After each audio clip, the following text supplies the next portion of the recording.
Sure, I know that you are tired of hearing about it, but most repeat the same theme over and over again. It's as if they were trying to refine what seems so strange and off and important to them. It's done by everybody because everybody must work out what is before them over and over again because that is their personal tiny miracle. Like now as like before and before, I have been listening to symphony after symphony from this radio. It makes me realize that certain people now long dead were able to transgress graveyards and traps and cages and bones and limbs. In tiny rented rooms, I was struck by miracles.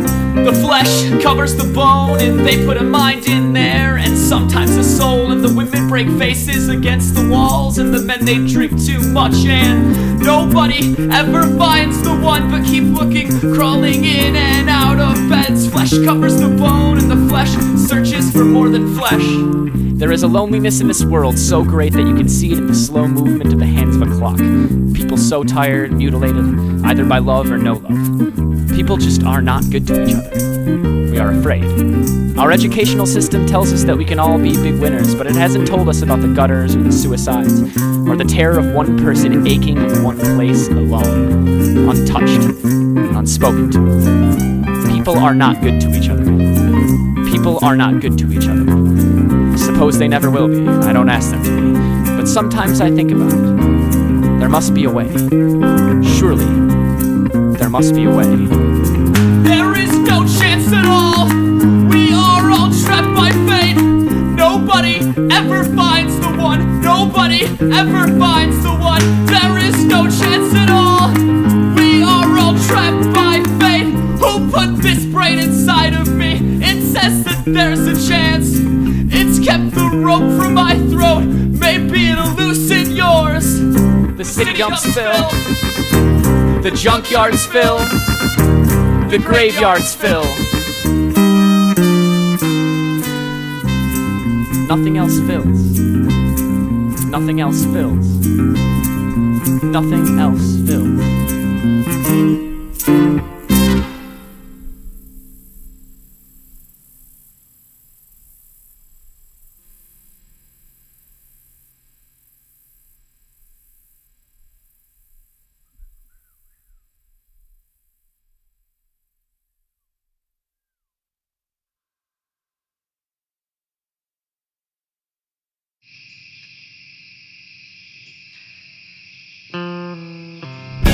The gods had condemned Sisyphus to ceaselessly rolling a rock to the top of the mountain, whence the stone would fall back of its own weight.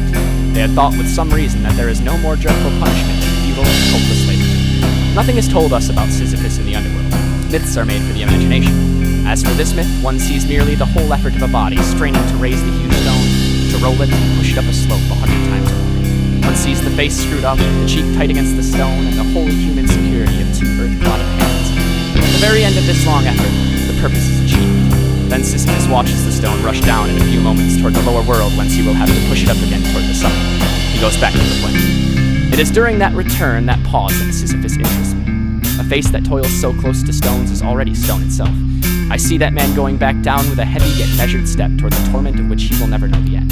That hour, like a breathing space which returns as surely as his suffering, that is the hour of consciousness. At each of those moments when he leaves the heights and gradually sinks towards the layers of the gods, he is superior to his fate. He is stronger than the rock. The workman of today works every day in his life at the same task, and his fate is no less absurd. But it is tragic only at the rare moments when it becomes conscious. Sisyphus knows the whole extent of his wretched condition. It is what he thinks of during his descent. There is no fate that cannot be surmounted by scorn. If the descent is thus sometimes performed in sorrow, it can also take place in joy. When the images of earth cling too tightly to memory, it happens that melancholy arises in a man's heart. This is the rock's victory, but crushing truths perish from being acknowledged. Thus, Oedipus at the outset obeys fate without knowing it. But from the moment he knows, his tragedy begins. Yet at the same moment he realizes that the only bond linking him to the world is the cool hand of a girl. Then a tremendous remark rings out. Despite so many ordeals, my advanced age and the nobility of my soul make me conclude that all is well. I conclude that all is well, says Oedipus, and that remark is sacred. It echoes in the wild and limited universe of man. It teaches that all is not, has not been, exhausted. All Sisyphus' silent joy is contained therein.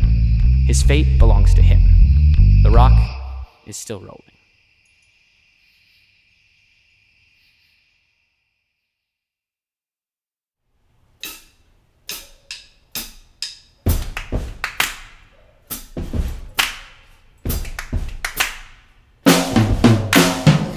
The mole had been working very hard all the morning, spring cleaning his little home, first with brooms, then with dusters, then on ladders and steps and chairs, with a brush and a pail of whitewash, till he had dust in his throat and eyes and splashes of whitewash all over his black fur. Spring was moving in the air above and in the earth below and around him, penetrating even his dark and lowly little house with its spirit of divine discontent and longing.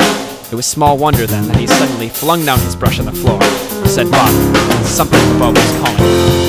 So he scraped and scratched and scrabbled and scrooged, and then he scrooged again and scrabbled and scratched and scraped, working busily with his little paws and muttering to himself, up we go, till at last, pop, his snout came out into the sunlight, and he found himself rolling in the warm grass of a great meadow. This is fine, he said to himself, and, jumping off all his four legs at once, in the joy of living and the delight of spring, he pursued his way across the meadow until he reached the hedge on the further side.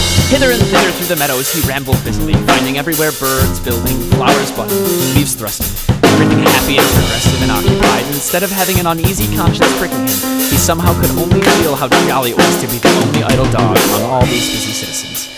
He thought his happiness was complete when, as he meandered aimlessly along, suddenly he stood by the edge of a full-fed river. Never in his life had he seen a river before, this sleek, sinuous, full-bodied animal, chasing and chuckling, gripping things with a gurgle and leaving them with a laugh, to fling itself on fresh playmates that shook themselves free and were caught and held again. All was a shake and a shiver, glints and gleams and sparkles, rustle and swirl and chatter and whirl. The mole was bewitched, entranced, fascinated. By the side of the river he trotted as one trots when very small by the side of a man who holds one spellbound by exciting stories. And when tired at last he sat on the bank while the river still chattered on to him, a babbling procession of the best stories in the world, sent from the heart of the earth to be told at last to the insatiable sea. The mole waggled his toes from sheer happiness, spread his chest with a sigh of full contentment, and leaned back blissfully. "What a day I'm having," he said.